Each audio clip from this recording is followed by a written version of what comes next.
Salut, bienvenue dans Langue déliée. Bonjour tout le monde. Bienvenue dans ce nouvel épisode de notre podcast. Notre tendre podcast. On est tellement contente de pouvoir retourner, c'est trop chouette. Et du coup, le sujet du jour, ce sera sur la pornographie. Mais comme on va le voir, ce sera un peu plus complet que simplement juste la pornographie. Et puis, le but aujourd'hui, c'était vraiment aussi de pouvoir un peu discuter plus largement.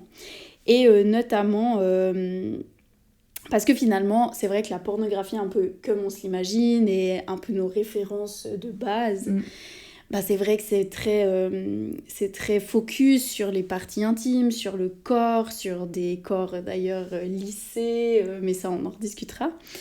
Et puis c'est beaucoup plus complexe que ça, il y a beaucoup de modes de consommation différents, et puis en fait ça a toute une histoire. Et on pense aussi que ce serait intéressant de voir qu'en dehors de la fétichisation de certaines pratiques, de certains corps, de certains aussi focus, c'est un peu plus large que ça. Et du coup, ça nécessite tout un épisode. Exactement. Alors du coup, d'où vient la pornographie et quelle est son histoire? Alors on va commencer avec l'Antiquité, notre tendre Antiquité. Tout simplement, déjà, on tient à préciser que là, on va parler d'une pornographie, d'une histoire surtout en fait eurocentrée. Ouais. Là, on va rester en Europe. Et la raison... Pourquoi? C'est tout simplement qu'on a beaucoup plus lu, beaucoup plus de lectures qui vont être eurocentrées et dont on a lu. Ouais. Et le but donc de cet épisode, c'est de faire donc, l'histoire de la pornographie, mais dans un sens où d'avoir juste un suivi un peu temporel et de savoir quelle place a eu la sexualité et a aujourd'hui la sexualité dans les sociétés occidentales. Donc, comme je disais, on commence par une antiquité où, justement, l'antiquité, il y a une sexualité qui n'est que très peu taboue. C'est en fait une part complètement normale de la vie. Et, par exemple, en se basant sur les livres de Foucault, qui est donc un philosophe contemporain et qui discute de l'antiquité, donc, et notamment la sexualité antique chez les Grecs, eh bien, dans l'histoire de la sexualité, les 4 tomes, il va vraiment... 4 tomes, vraiment. Il y a du boulot. Exactement. C'est hyper intéressant, cas où je vous encourage. Eh bien, il y a évidemment... Foucault, il essaye dans ces 4 tomes de déconstruire un peu cette image d'une sexualité qui est toujours réprimée, toujours tabou. Enfin, voilà, on pense vraiment à une sexualité comme ça, alors qu'à l'époque, en Antiquité, c'était pas forcément ça, c'était vraiment... au centre de ta vie. Quand je dis au centre de ta vie, c'est-à-dire que c'était fondamental pour que l'homme il puisse en fait résoudre et puis aussi nourrir son âme. Et dans le livre d'ailleurs de la diététique, ça, c'est aussi de Foucault, mais ça se lit, il parle comment en fait les personnes vont avoir un espèce de régime, que ce soit par le sport ou alors la nourriture ou alors justement les rapports sexuels pour être le plus sain possible et le plus conscient. Donc vraiment avoir une espèce de sexualité consciente. Donc selon les saisons même, pour dire. Hein. Ouais, puis c'était aussi très dans le rapport au corps, prendre soin. Voilà, corps et âme, disons même. Et puis pour trouver un équilibre, mais la sexualité était une donnée fondamentale de cette philosophie, quoi. Exactement. Et pour petite anecdote, on appelait à l'époque donc les pornographes, c'était des artistes peintres qui peignaient soit des maîtresses ou soit des travailleuses du sexe. Et c'est intéressant de voir justement comment a un peu débuté les images, disons, les images pornographiques.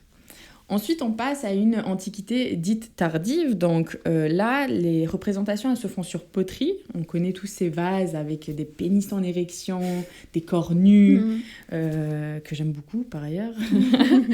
Et ces vases ont été là, ou même pas que dans les vases, mais même dans les verres, dans les coupoles. Enfin voilà, il y avait pas mal de poterie. Et c'était là pour nourrir le désir, l'imagination en fait des spectateurs et spectateurs à l'époque du coup, et de les inciter en fait à varier les plaisirs, parce que du coup on avait plusieurs représentations des corps. Ensuite, on va passer plutôt, alors là on change de décor parce qu'on est donc dans une antiquité tardive où la sexualité est présente et on passe à le Moyen-Âge. Yes, je déteste cette époque. Ouais, vraiment. Médiéval. J'ai fait Moyen-Âge en histoire, je ne sais même pas pourquoi. Enfin bref, le Moyen-Âge, bon, bah, je pense que beaucoup savent, là, la sexualité, elle devient vraiment clandestine. Hein. C'est une période où justement il y a un contrôle religieux, il y a une vision justement moralisatrice, pardon. Bien sûr, ouais. Et puis voilà, c'est bien caché, bien évidemment que la sexualité était présente, mais c'était bien caché, à défaut d'être peut-être brûlé ou autre. Je ne sais pas encore exactement. Mais voilà. Donc c'est vraiment, on interdit les représentations du désir et du plaisir. Ouais. Des plaisirs, pardon. Et puis est-ce que... Enfin, tu me redis si jamais, mais je trouve aussi que ça... C'est là, à ce moment-là, que ça bascule aussi dans une logique beaucoup plus procréation. Exactement. Pureté, Ouais. vraiment avec la morale religieuse, hein, notamment aussi chrétienne, mais pas que. Et puis dans vraiment... ce truc de, ok, de faire l'amour, mais si c'est pour le but d'avoir des enfants, puis si c'est aussi dans un milieu conjugal. Voilà. Exactement. Ça va rester dans ces représentations très... voilà, aujourd'hui qu'on parle des représentations traditionnelles d'ailleurs. Exactement, Exactement. Ouais. Ensuite, on passe à une renaissance. Alors, la renaissance, la sexualité, elle réapparaît, par exemple avec les sculptures, la peinture, énormément, mais elle reste encore pudique, disons. Donc voilà, on montre un peu des positions qu'un couple peut pratiquer, etc., des gravures, voilà. Donc, mais ça reste encore bien pudique. Et puis là, il y a une transition qui se fait dans les Lumières, la période des Lumières. Il y a vraiment une grande transition qui se fait avec un fameux et grand homme des lettres, le marquis de Sade. Yes. Alors voilà, le marquis de Sade, justement, ce qui est hyper intéressant et pourquoi on a décidé d'en parler, comme j'ai dit, ça fait vraiment une transition avec l'époque contemporaine. Et bien que le marquis de Sade était en tout cas un délinquant sexuel, il y a quelque chose qui a été très respectable, c'est les changements des codes sociaux qu'il a entrepris. En fait, là, cette période des Lumières, il y a énormément les classes, les catégorisations qui sont présentes. Et les Lumières, c'est vraiment là où on cherche à avoir plus d'humanisation, plus de liberté de penser, de pratiquer, bref. Et donc, ça s'inscrit dans ce contexte-là où le marquis de Sade va faire bouger les choses en pratiquant en fait une sexualité très très libre, voire parfois un peu trop libre justement, parce qu'il y a eu quelques problématiques avec le marquis de Sade, mais il montre en fait au peuple, d'ailleurs il intègre même les bourgeois dans ces soirées sexuelles, comment on peut être vraiment plus proche de ses désirs. En fait, cette période-là, avec le marquis de Sade, ça soulève vraiment la question de liberté, de désir, de plaisir et de morale aussi. Donc lui, il va vraiment un peu détruire toutes ces choses bien fermées et leur dire non, je fais ce que j'ai envie, je suis libre. Et d'ailleurs, d'où vient le mot sadisme, ça vient justement de le marquis de Sade. C'est pas lui qui l'a inventé en tant que tel, c'est venu par après, mais c'était une sexualité qui était en tout cas un petit peu plus hard. Voilà, donc là on passe vraiment à cette époque où là ça change, il y a cette transition. C'est vrai qu'à partir aussi du 19e siècle, il y a l'arrivée de la photo et de la vidéo, et du coup, ça modifie aussi les manières de créer, les manières aussi de mettre en forme les corps, de mettre en représentation les corps. Mais à ce moment-là, c'est encore aussi toujours très soft, c'est des corps de femmes dénudées, déshabillées, mais toujours dans une forme d'érotisme plus pudique, plutôt dans, vraiment la chair, mais la chair dans le corps entier. Il n'y a pas encore ce focus sur les parties intimes qu'on verra plutôt après. dans la pornographie plus contemporaine. Donc on découvre comme ça une sensualité, une nudité des corps qui déjà a fait son effet à cette époque parce que comme on disait, il y a eu un basculement où après, il y a aussi eu par après, comme tu viens de le dire, hein, les Lumières où il y a cette envie de détruire, de déconstruire, de sortir un peu de la normativité. Mais voilà, ça redébute tranquillement et puis ça suit quand même... même si c'est déjà révolutionnaire en soi, ça reste quand même dans une espèce de morale plus ou moins ok, quoi, encore. Exactement. Et puis ensuite, forcément, l'époque contemporaine, avec l'explosion du porno, de la pornographie aussi mainstream, hein, on va le voir, mais il y a la pornographie mainstream, mais pas que. Nous, c'est aussi ça qui nous intéresse de parler aujourd'hui, quoi. Et puis, parce que les modes de consommation changent, justement. Et puis, la pornographie devient une industrie, devient un business. Et puis, dans un business, il y a aussi forcément des conditions de production.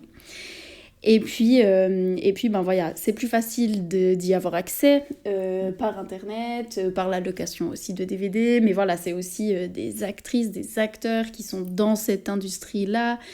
Et il y a des producteurs, et puis dans le porno mainstream, c'est vrai que c'est vraiment du porno par les hommes pour les hommes, c'est ce qu'on entend souvent. Et donc là, il y a vraiment ce focus sur les parties intimes, les parties génitales, le fait de voir vraiment des pratiques sexuelles qui rentrent dans un schéma, hein, qui est assez tout le temps le même. Et puis voilà, c'est vraiment... Ça modifie complètement toute la pornographie qu'on avait connue, peu importe la forme, peu importe... ça vient vraiment chambouler tous les modes de production, les modes de consommation, le rapport aussi des consommateurs et des consommatrices, hein, parce que du coup, c'est en un clic, c'est un accès hyper facilité. Il y a des âges, mais on sait bien que peu importe les âges, on arrive à y avoir accès. Et puis, du coup, ça demande aussi, évidemment... La pornographie est faite pour exciter, c'est le but premier. Et puis du coup aussi cet effet de la dopamine, c'est qu'on est toujours à la recherche de nouveautés, de plus de sensations. Et voilà. Et ça, ça a vraiment aussi modifié pour répondre à la demande de ce qui était, ce qui était attendu des consommateurs et des consommatrices. Forcément, il a fallu aller chercher toujours plus loin et toujours plus dans la performance, justement. En fait, c'est ça. Pourquoi on voulait parler histoire, c'est que la sexualité a toujours existé, donc la pornographie du coup aussi. Bien sûr. Elle a été transformée par les normes, les valeurs, etc., etc. Et puis, en fait, on arrive aujourd'hui où la pornographie, elle est vraiment dans nos maisons. Et ça fait que, comme tu dis, ce clic rapide... Et gratuit d'ailleurs, parce qu'il y a des sites... il y a plein de sites gratuits. Voilà, on se noie en fait dedans. On se noie dedans et puis évidemment que ça pose certaines problématiques. Ouais, et puis aussi, ça pose cette problématique parce que comme on le disait, ça touche aussi à un public de jeunes. Et puis, si c'est aussi les premières représentations qu'on se fait de la sexualité, c'est là que ça pose problème aussi, parce que si les contenus pornographiques mainstream sont utilisés comme éducation sexuelle, après c'est aussi très compliqué de déconstruire, c'est très compliqué parce que le but n'étant pas de diaboliser, hein, c'est juste d'expliquer, mais si ça c'est pris comme une base, après forcément c'est pas raccord avec les premières expériences premièrement, et puis aussi avec la sexualité de tout à chacun, quoi. C'est ça, c'est qu'en fait là la pornographie elle est en train de se montrer comme la vérité du sexe, alors qu'en réalité elle est bien loin de ce réel que les gens vivent. Et d'ailleurs, mouvement du post-porn, très intéressant, qui justement, comme tu le dis, qui dit non, c'est pas la réalité de la sexualité. Et puis c'est tout un mouvement qui est d'ailleurs politique, et qui a eu ce besoin de déconstruire, de dire non, en fait, ce qui est démontré dans la pornographie mainstream, c'est pas ça la vraie sexualité. Et du coup, c'était une mise en avant de la pluralité des corps, de la pluralité des sexualités, de la pluralité des genres. Et en fait, c'était vraiment une volonté de remettre ça aussi sur le devant de la scène en disant mais moi je suis pas ok de me faire brainwasher aussi, et que les seules représentations de la sexualité dans son apogée, parce que forcément la pornographie c'est vraiment le fait de filmer des personnes ayant des pratiques sexuelles, et ben que ça ne soit pas ça, quoi, et que ce soit pas que ça. Ouais. Parce qu'en fait, ça ferme beaucoup de choses, ça enferme, ça minimise la pluralité de la sexualité, encore une fois. Et ben, pour ce mouvement post-porn, là, c'était très important de faire ça. Et il y a notamment Paul B. Preciado qui a écrit un livre qui s'appelle Manifeste des contrats sexuels. Avec des articles. Très très bien fait, si jamais ça vous intéresse aussi. Exactement, mais en fait c'est ça, c'est que ça vient perturber cette hétéronormativité, c'est politique, hein. Là c'est vraiment des combats. C'est militant, voilà, totalement. exactement, on parle d'un post-porn féministe and queer. Et puis effectivement, en réalité, la pornographie est toujours politique, c'est juste qu'elle est cachée. Elle a été pendant longtemps cachée, puis en fait, ce mouvement, il vient pour dire non, mais c'est bel et bien politique, et puis en fait, on va contrer certaines choses, perturber certaines choses, déranger. Mais je trouve hyper intéressant parce que aussi, effectivement, et c'est politique, et pourquoi ça peut l'être ? Parce que nous, on est sociologues aussi, et on a fait des études de genre, et puis c'était aussi très intéressant parce que aussi dans les productions de pornographie mainstream, c'est pas politique, c'est du divertissement, c'est des contenus pour exciter, mais en fait non, à partir du moment où ça met des injonctions, où ça enferme, où ça met de la norme, c'est-à-dire de l'hétéronormativité, la normativité de la pénétration aussi, du plaisir masculin, voilà, une performance aussi irréaliste, exactement, les corps, les injonctions sur les corps, on y reviendra. La liste est longue, hein. La liste est très longue. Mais il y a plein de textes qui parlent de ça, qui le critiquent. Et puis du coup, à partir du moment où ça impose ces codes-là, et que ça s'impose à la société de manière générale, parce que maintenant, dans l'imaginaire collectif, tout le monde arrive à se représenter c'est quoi de la pornographie, et à partir de ce moment-là, ça devient politique. Parce que ça rentre dans la tête des gens, et puis ça influence aussi les comportements. C'est ça. On a non seulement des images, mais des discours qui sont du coup vraiment intériorisés, internalisé, et puis du coup on pense que c'est ça ça la sexualité, quoi. Et c'est important justement qu'il y ait certains auteurs ou autrices qui se permettent de contrer ça et puis de dire ok, ça c'est un point de vue, et on a plein d'autres, et puis de remettre aussi un équilibre là-dedans en disant mais il n'y a pas une hégémonie non plus. Et puis il y avait aussi tous les contenus aussi un peu OnlyFans, on en discutait aussi. C'est plus récent, exactement. C'est plus récent, et puis du coup, c'est vrai que ça amène peut-être plus de contrôle aussi aux personnes qui produisent ces contenus-là.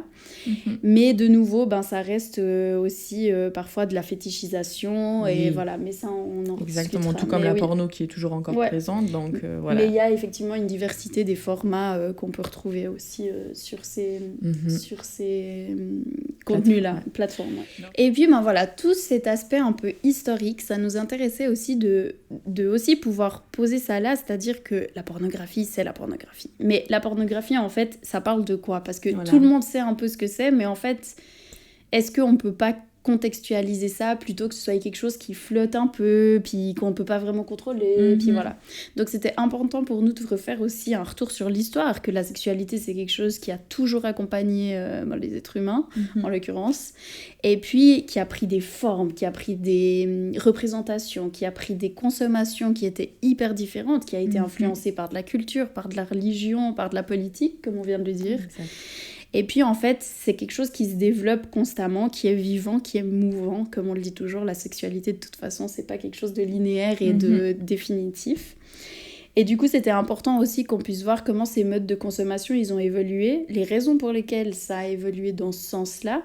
Et puis ensuite, de pouvoir vraiment comprendre et développer, au lieu de juste poser le but ici n'étant pas ni de diaboliser ni d'interdire, mais de dire ok, et si on se posait pour comprendre, parce qu'on est aussi là pour ça. C'est pas oui ou non, on n'est pas là pour ça, c'est pas notre travail, et c'est pas ce qu'on veut surtout. Non.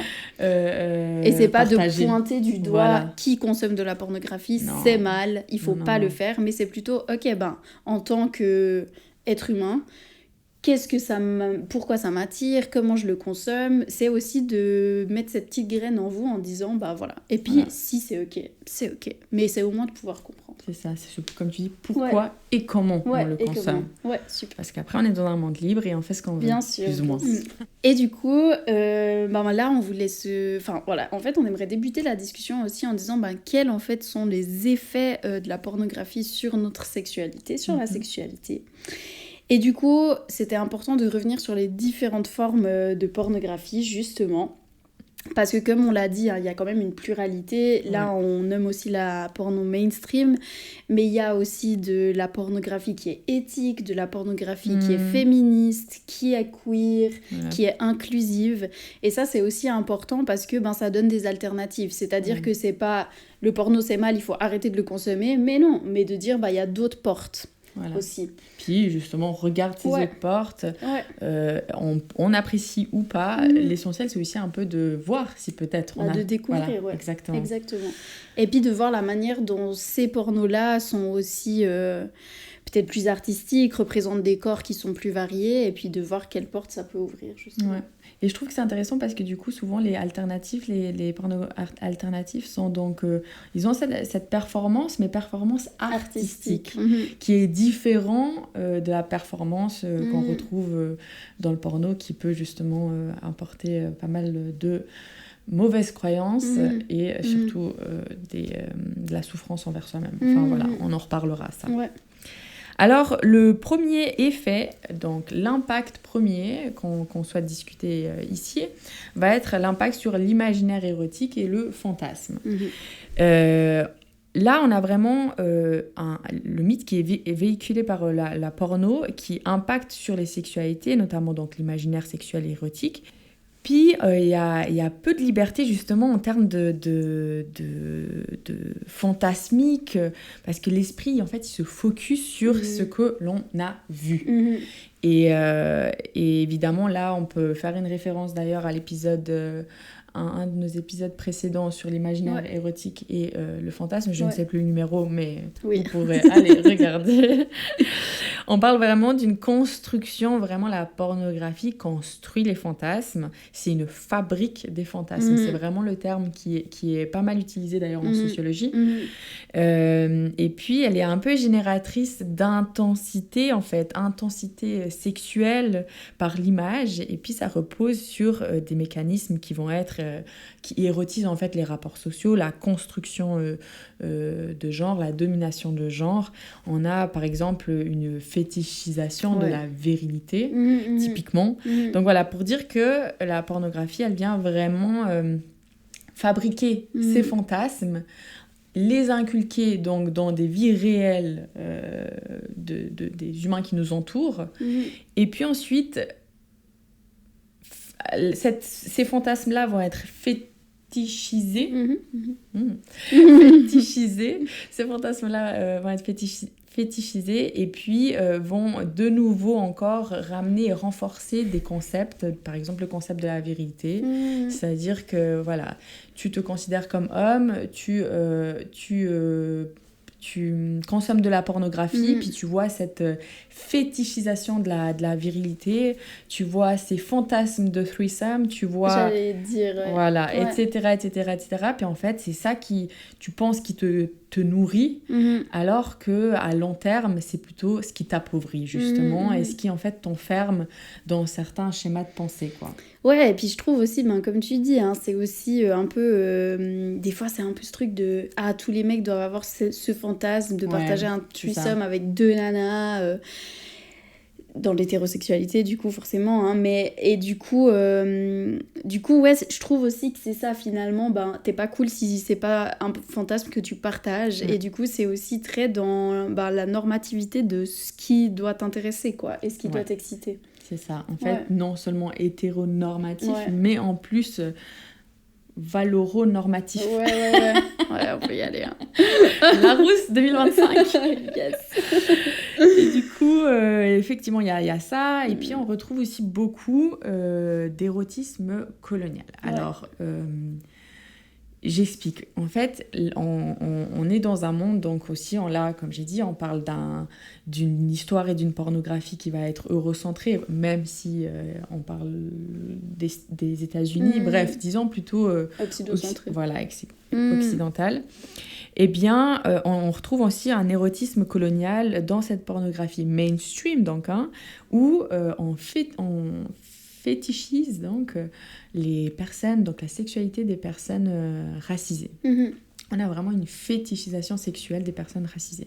Et la conséquence de cette fétichisation, ça fait que on déshumanise la symbolique en fait des personnes racisées. Il y a vraiment c'est pas une personne racisée avec son histoire et tout ce qui suit, mais ça va être vraiment une personne avec des traits qui va être du coup sexualisée. Autour de ses attributs spécifiques.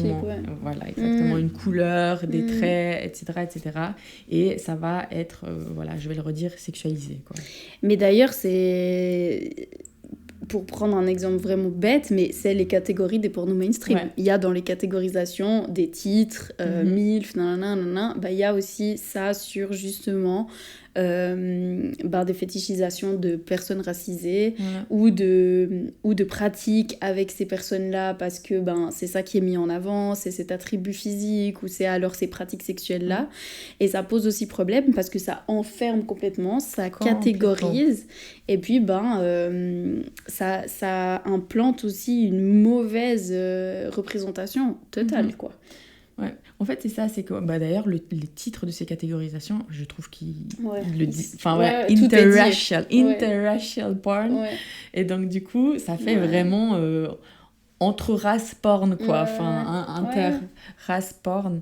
Et comme tu dis, ça enferme. Et puis, ces personnes, mine de rien, il y a beaucoup de personnes qui en souffrent dans la vie réelle parce qu'il y a des personnes donc, qui vont venir les accoster, mais d'une manière directe, hyper sexualisante, parce que y a peut-être un trait qui est moins commun, un attribut. De la sollicitation. Sollicitation. La sollicitation. Non, on a choisi aujourd'hui des mots. La sollicitation hyper sexuelle alors que t'as rien demandé puis t'es là tranquille dans ta journée, quoi. Ouais. Voilà. Donc voilà, en tout cas, un effet premier de la pornographie, c'est vraiment cet impact sur l'imaginaire érotique et les fantasmes et intrinsèquement lié avec la fétichisation de plusieurs choses, disons, ou personnes. Ouais, puis vraiment, le point final, je pense, ce serait aussi de dire que ça appauvrit, parce que on rentre dans des codes et des schémas, et en fait, du coup, on s'enferme là-dedans. C'est vraiment ça, je crois, le message aussi important. Je sais qu'en plus, tu avais dit dans l'épisode de l'imaginaire érotique et fantasme, pour dire, c'est ok si justement tu apprécies, par exemple, un threesome, pour prendre le plus commun, c'est ok. Mais justement, est-ce que tu t'es posé la question de pourquoi? Est-ce que tu as essayé de voir éventuellement s'il n'y avait pas d'autres choses qui pouvaient plus t'intéresser? Donc on revient un peu sur ça. Exactement, totalement. Ouais. Et puis, un des autres effets, c'est quand même, évidemment, les rapports de pouvoir qui renforcent aussi, qui sont renforcés au travers de la pornographie, notamment mainstream. Et d'ailleurs, pendant nos études, on avait fait un travail là-dessus avec aussi une autre personne qui était en même temps que nous aux études. Et c'était très, très intéressant. Parce que j'ai quand même le citer. Oui, c'était super. On avait regardé le film sur Rocco Siffredi, justement.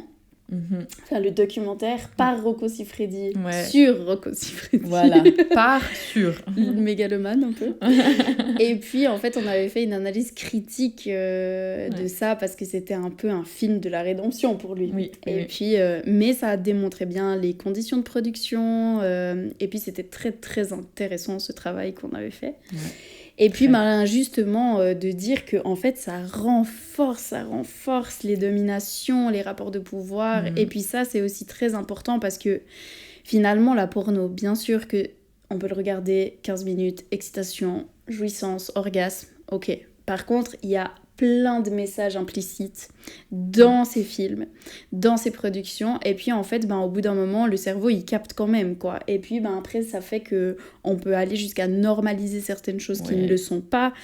Ça veut dire aussi que dans les conditions de production de la pornographie, on invisibilise toute une part de la sexualité qui pourtant existe dans la sexualité réelle, quoi. Par exemple, le consentement, le fait de se protéger pour avoir de la sexualité qui est safe, le fait aussi, comme on le disait tout à l'heure, d'avoir des corps qui sont lissés, huilés, musclés, sur lesquels il n'y a pas de poils, il n'y a pas de graisse, il n'y a pas de boutons. Alors que voilà, c'est pas ça la réalité. Et puis du coup, des fois, moi je sais que j'ai aussi plusieurs personnes qui sont venues me dire en me disant mais le décalage après dans ma sexualité où en fait je suis même pas excitée par certains corps de personnes avec qui j'ai des moments intimes parce que ça ne correspond pas à ce que j'ai vu dans des productions de porno. Ouais. Et du coup, voilà, le décalage est réel, quoi. Et puis, évidemment que le porno mainstream, ça met aussi en avant, le plaisir de l'homme, l'éjaculation. Après l'éjaculation, le rapport est terminé. La pénétration, évidemment, anale, vaginale. Et puis aussi plein de séquences hard, quand même.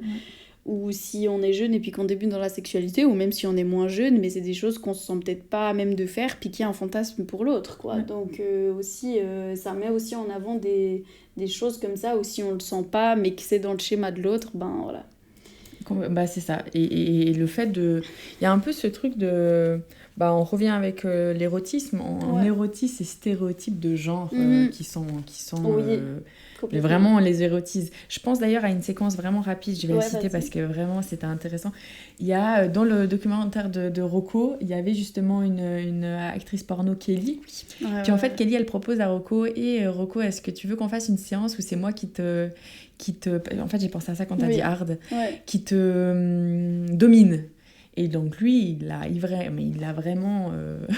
il lui a répondu en disant « On ne change pas les choses qui marchent et qui sont bonnes, justement. » Donc ça prouve en fait qu'on va rester dans cette sexualité hard, stéréotype. C'est l'homme qui domine les femmes et point. C'est vraiment ça.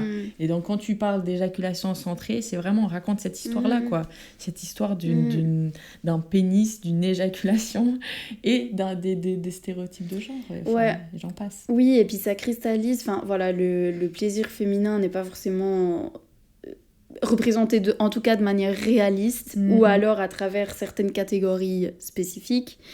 Et alors, quand c'est représenté, c'est des femmes fontaines, c'est des skirts, c'est aussi des choses très dans la performance, mais pas forcément dans le plaisir aussi plus simple, pas réaliste, pas c'est réaliste, mais voilà. Dans des choses aussi peut-être plus basiques, quoi. Et du coup, il y a aussi cette invisibilisation-là de tout le plaisir, de l'importance aussi de bien préparer, que c'est pas on se voit et boum, c'est aussi, non, ça passe par des moments d'intimité, des moments de tendresse, des moments de préparation, des moments de validation, évidemment. Et puis, ça invisibilise, le porno mainstream invisibilise aussi beaucoup, beaucoup, beaucoup les autres formes de sexualité, simplement. Donc, on avait fait aussi toute une partie sur la représentation des lesbiennes, donc de l'amour lesbien, des pratiques sexuelles lesbiennes, que en fait, c'est vraiment vu comme des préliminaires. Ouais, c'est ça. C'est là pour chauffer le public, et c'est pas considéré comme une orientation sexuelle à proprement, vraiment... Ce n'est pas considéré, c'est vraiment là un but, de nouveau, pour exciter les hommes. Et puis d'ailleurs aussi, ça a pris de la place énormément aussi dans le monde réel, c'est-à-dire que ça a été plus facile d'accepter une sexualité entre deux femmes plutôt qu'entre deux hommes, justement. Donc ça renforce de nouveau. Et puis, ce qu'on voulait aussi dire, c'est que étant donné que c'est dans la performance, il y a la performance sexuelle, mais il y a aussi la performance des rôles genrés. Et du coup, ça met très en avant justement cette masculinité dominante, comme tu le disais, dans aussi le fait d'être viril, d'être constamment excité, d'être en érection, d'être dans la performance sexuelle, de savoir ce qu'on veut... de savoir l'idée aussi.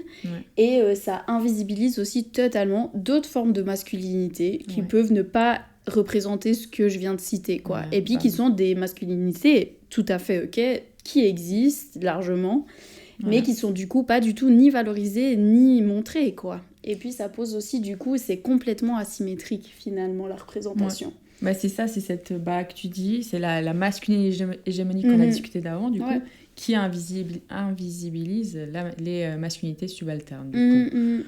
C'est exactement ça. Et en fait, le nom, moi en tout cas, j'ai beaucoup de retours où des personnes ne se sentent pas dans cette virilité, dans ce que doit être un homme, et pensent que du coup, vaut moins qu'un homme viril, alors qu'en réalité, évidemment que non. Et je pense que c'est aussi intéressant parce que ça, dans les relations hétérosexuelles, mais pas que, et vraiment aussi dans des relations homosexuelles. Hein. Souvent, on entend aussi certaines catégories dans les homosexualités, que ce soit pour les lesbiennes ou pour les homosexuels, mais aussi cette performance de genre, de type aussi, et ça c'est aussi très intéressant, quoi. C'est un peu cet imaginaire de ce que doit être dans une relation telle et telle, enfin voilà, c'est un imaginaire collectif de ça, quoi, influencé par la porno, mais pas que.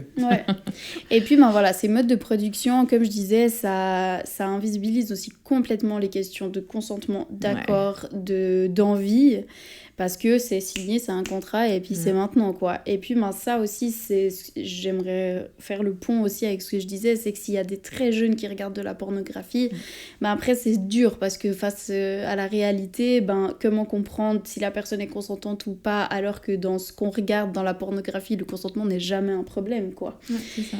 Et du coup, c'est aussi souvent très compliqué, et puis ça demande vraiment des discussions, et puis souvent c'est un peu des jeunes qui sont paumés, parce qu'avec tout ce qu'on entend aussi maintenant dans les médias, dans différents procès, aussi avec le mouvement MeToo, et c'est très dans « Ah, mais on peut plus faire ça, mais en fait, non.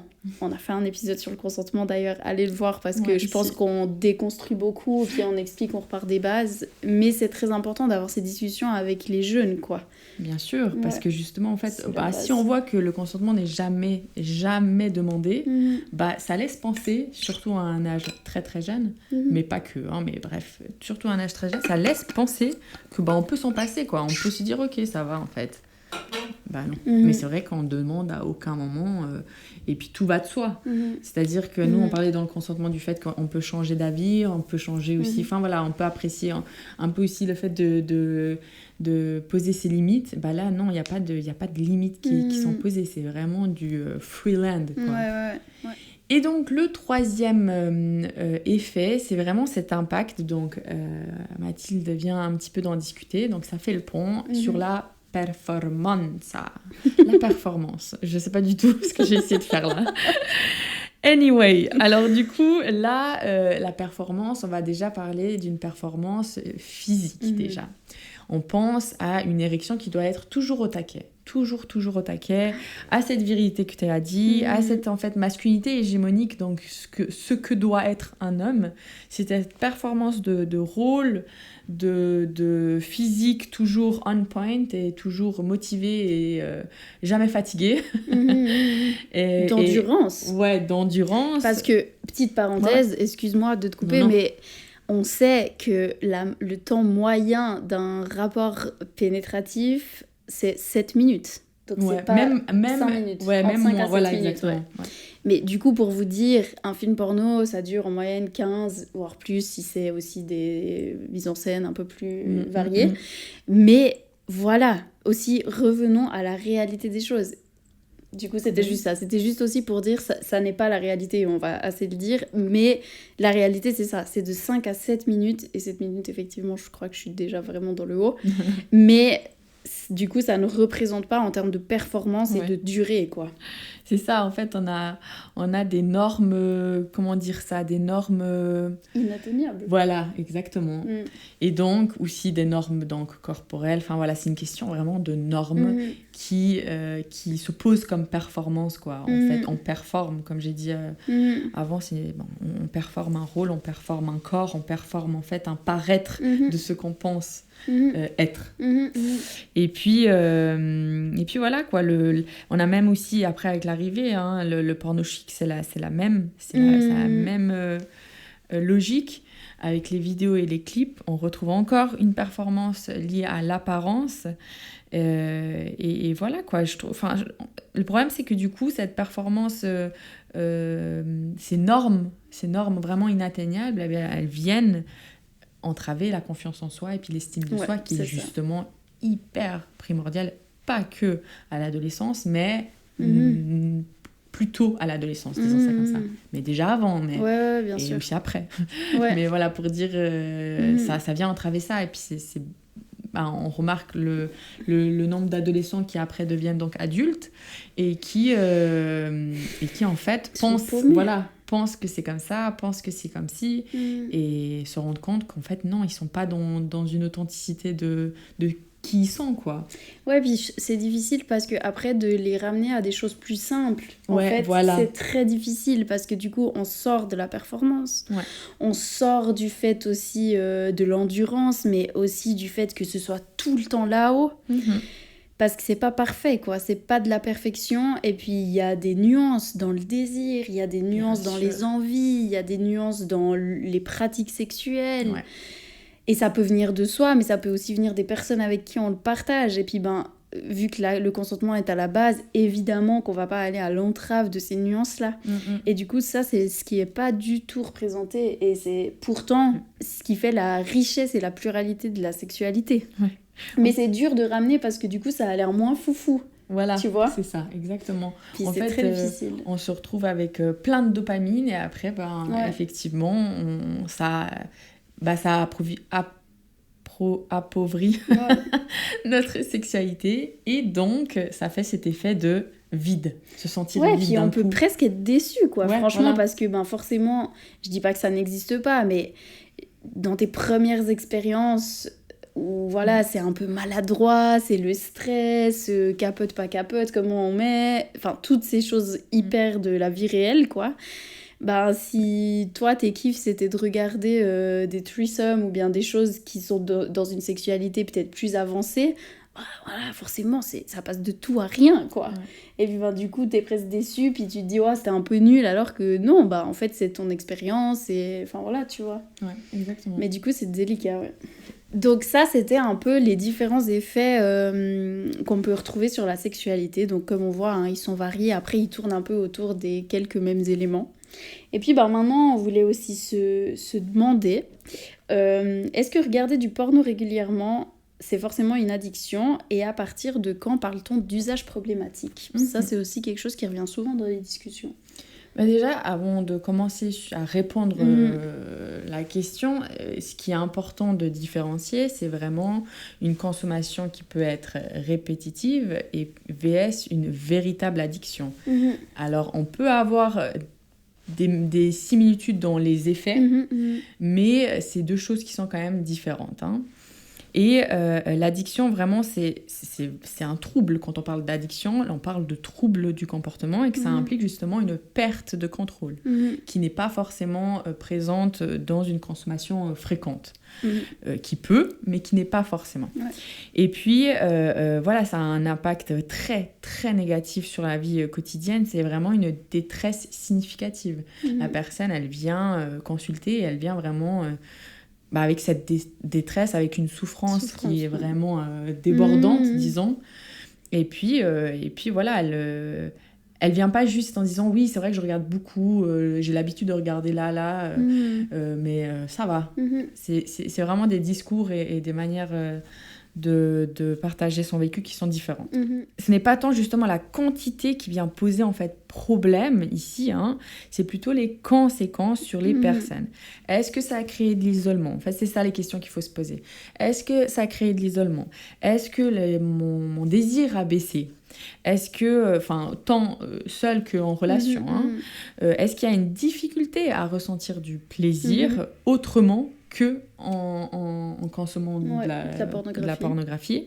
Et est-ce que j'en souffre psychologiquement et sexuellement aussi, donc intrinsèquement lié. Et aussi, est-ce que ça crée de la frustration quand je partage des moments avec d'autres personnes, mais sans consommer de porno aussi, quoi. Exactement, Ouais. c'est ça. Et du coup, je pense que c'est vraiment...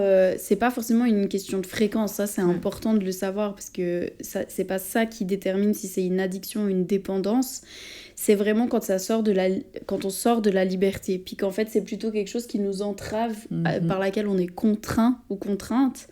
Et où c'est vraiment plus pour le fun et pour le plaisir, mais que ça devient vraiment un besoin, quoi. Ouais. Un besoin pour arriver à être satisfait ou satisfaite, à pouvoir avoir des orgasmes. À toujours plus, en fait, stimuler. Vu qu'avant, Mathilde a dit justement que là, on a vraiment la dopamine qui se libère, comme toute addiction, pas que addiction, mais toute chose, en fait, qui procure du plaisir. Et dans le domaine, par exemple, de l'addiction, ça fait qu'on cherche toujours plus à être stimulé. Et cette dopamine, mine de rien, elle sert presque... Enfin, le phénomène de tolérance, d'ailleurs, il commence à baisser. Du coup, la tolérance est moins présente. Et donc, on en cherche encore plus, jusqu'à se perdre complètement là-dedans, quoi. Et ne plus savoir qu'est-ce qu'on peut faire pour aller mieux, quoi. Et justement, plus on consomme et plus le cerveau il associe la masturbation et l'excitation sexuelle à la pornographie. Et on va en fait complètement exclure les sensations corporelles, en fait les sensations au sens large. Et ça va être vraiment du mécanique, donc. Génitalité. Voilà, enfin, exactement. C'est ça, exactement. Génitalité, mécanique, ouais, exactement. Donc voilà. Et puis du coup, le plaisir est aussi plus mécanique. C'est boum boum. Et ça se fait rapidement, il n'y a plus de recherche de plaisir autre, effectivement. Et puis c'est vrai aussi, après ça crée aussi des schémas mentaux, des schémas nerveux. Et du coup ça enferme parce qu'après ça peut amener à un sentiment de honte, à un sentiment de culpabilité. Puis le cerveau il met en place ses routes, si vous voulez. Et puis après à chaque fois qu'on ressent du plaisir, ça tombe dans des émotions qui sont plutôt négatives ou qui peuvent être perçues comme négatives. Et puis c'est un engrenage comme ça. Et puis ça demande vraiment du travail, je pense quand même un accompagnement aussi thérapeutique à ce moment-là, pour vraiment aussi faire du travail TCC notamment, pour essayer de ressortir de ces schémas-là, de comprendre que finalement, de ressortir, de rouvrir à ce moment-là, puis de dire c'est pas que la génitalité, c'est pas que mécanique, pour rejoindre ce que tu disais aussi, et de faire le chemin inverse. Mais ça demande du temps. Ça demande aussi de sortir de comportements qui peuvent être aussi de la compulsion, parce que on a envie d'être satisfait maintenant. Et puis le temps de faire le chemin inverse, ça demande de l'énergie. C'est aussi peut-être pas super satisfaisant au début. Donc ça demande... Mais je trouve que le terme engrenage, en fait, il représente énormément ce phénomène de, en fait, tu te noies et tu te perds là-dedans, et c'est dur, justement, de revenir et de... le mot engrenage est super. Mais voilà, c'est aussi, quand on parle vraiment d'addiction, c'est ça qui prend du temps puis qui peut être compliqué, parce que du coup, toute l'approche de la sexualité a complètement shifté, a complètement changé. Et puis ça peut aussi ne plus du tout amener de satisfaction, quoi. Complètement. Et puis, en fait, c'est ça. Pour répondre, donc, peut terminer un peu cette question... ce qui est important, encore une fois, de se poser comme question, c'est est-ce que c'est plutôt un plaisir, la pornographie, ou est-ce que c'est une contrainte ? Et puis là, déjà, donc, en le mettant vraiment dans sa vie réelle, dans sa vie en couple ou pas, juste de voir si ça t'apporte quelque chose de positif, ou alors, au contraire, non. Voilà, du coup, ça ferme aussi un peu la question, finalement, de quand c'est qu'on parle d'addiction, ou bien aussi de consommation problématique. Après, comme je tiens quand même à le répéter, c'est pas question de diaboliser la pornographie. C'est juste aussi de la contextualiser, et ça, c'est très, très important, parce que souvent, aussi, on entend parfois des adultes qui disent de leurs enfants, mais c'est quelque chose qu'on n'arrive pas trop à choper, on n'arrive pas à en discuter avec eux, c'est un peu un truc qui flotte comme ça se passe entre jeunes, mais en fait si on s'y intéresse suffisamment, on peut aussi recontextualiser. C'est que c'est des conditions de production. C'est des normes qui se mettent en place, surtout dans le porno mainstream. Ouais. Et puis qu'en fait, c'est ok, c'est pas grave de vouloir consommer du porno. Par contre, il y a des alternatives. Comme on a dit, il y a d'autres formes de porno qui mettent en avant une sexualité plus plurielle, plus large, plus des corps qui sont représentés différemment, le plaisir féminin, le plaisir aussi d'autres sortes de sexualité, aussi, pas que l'hétérosexualité. Et puis, c'est ça qui est important, c'est qu'en fait, si, c'est un objet qui est complètement tangible, la pornographie. Et puis, c'est pas, oulala, on veut pas trop en parler, on veut pas trop se poser de questions. Et si vous consommez de la pornographie, c'est ok. Par contre, réfléchissez peut-être aussi au fait que de temps en temps, ça peut être un plaisir partagé ou solo, mais où vous pourriez aussi découvrir autre chose que de tout le temps avoir besoin de la pornographie pour passer ce moment avec vous-même ou avec quelqu'un d'autre, et puis d'ouvrir justement votre imaginaire érotique et fantasmatique. Exactement. Et puis ça vous permet aussi de vous reconnecter à vos sensations, parce qu'on sait que la vision, c'est un des sens les plus forts, Et puis du coup, quand on est pris par des images ou des vidéos, toute notre attention est là-dessus, puis du coup, bien sûr, on arrive à ressentir du plaisir, mais par contre, comme tu disais, c'est plutôt autour de la génitalité. Ouais. Alors que si on décide de partager un moment, comme je l'ai dit, solo ou à plusieurs ou à deux, ça peut aussi être un truc où on se dit ok, ça c'est agréable, là j'ai envie de ressentir quelque chose dans mon corps, et puis en fait d'ouvrir à peut-être d'autres fantasmes. Voilà, je trouve qu'en fait c'est ça, c'est que la pornographie elle est là, elle a toujours été là, sous différentes formes comme on a pu le voir, et elle va être encore et toujours là. En tout cas, je crois pas que ça risque de disparaître comme ça. Et en fait, le but, je le répète, mais c'est juste pour dire quoi, c'est là, ça va être là, donc on peut rien faire contre ça. Par contre, on peut venir faire de la prévention chez les jeunes, faire de la prévention chez les adultes aussi. Parce que du coup, y a des adultes qui n'ont pas eu de prévention avant, d'autres qui, par eux-mêmes ou par elles-mêmes, font le process, mais pas forcément toujours tout complet, mais font le process, s'éloignent de certaines choses. Mais voilà, pour dire, ça va être là, et c'est là. Et puis l'important, c'est vraiment de ne pas laisser les jeunes dans des doutes et dans des incompréhensions, parce qu'encore une fois, ces jeunes grandissent. Ouais. Donc voilà. Ouais. Voilà, on espère que ça vous a plu comme épisode. De toute façon, c'est un sujet sur lequel on pourrait s'étaler. Donc, c'est pas impossible qu'il y ait d'ailleurs un deuxième épisode quand même un peu autour de ça. Ou un troisième, ou un quatrième, toute une saison. Rien que l'aspect historique, mais vraiment, on a dû vraiment faire le strict minimum. Mais voilà, pour dire, il y aura des 2.1, 2.2, 2.3 sûrement, peut-être. Et n'hésitez pas à nous dire si ça vous a plu, à partager aussi, parce que ça permet de mettre en place des réflexions. Et puis, n'hésitez pas non plus à vous abonner à notre chaîne Spotify et nous retrouver aussi sur Instagram sous Langue Déliée. TikTok aussi, sous Langue Déliée. Exactement. Mais langue.déliée. Petite variation. Et puis, on vous souhaite une très bonne journée et on se réjouit que vous puissiez l'écouter. Oui, des bisous. Ciao, ciao. Ciao.